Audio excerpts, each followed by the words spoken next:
Hello guys, welcome back to my channel. ఈజీగా simple గా మీ పిల్లల లంచ్ బాక్స్ లోకి ఒక మంచి రైస్ ఐటెం పెట్టాలనుకుంటే ఈ వీడియో చూసేయండి. రెసిపీ చెప్పేస్తాను.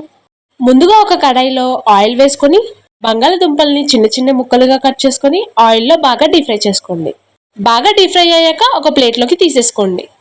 అదే కడాయిలో కొన్ని పల్లీలు, ఆవాలు, జీలకర్ర, అలాగే కొంచెం మినపప్పు, అలాగే పచ్చిశనగపప్పు కూడా వేసుకొని బాగా ఫ్రై చేసుకోండి. ఆ తర్వాత కొంచెం కరివేపాకు కూడా యాడ్ చేసుకుని బాగా కలుపుకోండి. ఆ తర్వాత రోట్లో కచ్చపచ్చగా దంచిన వెల్లుల్లి, అలాగే కారం ముద్దని కూడా యాడ్ చేసుకొని వెల్లుల్లి పచ్చిదనం పోయేంత వరకు బాగా ఫ్రై చేసుకోండి. ఆ తర్వాత మీ టేస్ట్కి సరిపడినంత సాల్ట్ యాడ్ చేసుకొని కలుపుకున్నాక చల్లారిన రైస్ యాడ్ చేసుకొని బాగా కలుపుకోండి. తర్వాత మనం ముందుగానే ఫ్రై చేసి పెట్టుకున్న బంగాళదుంపల ముక్కలు కూడా యాడ్ చేసుకొని రైస్ మొత్తం బాగా కలిపేలా కలుపుకోండి.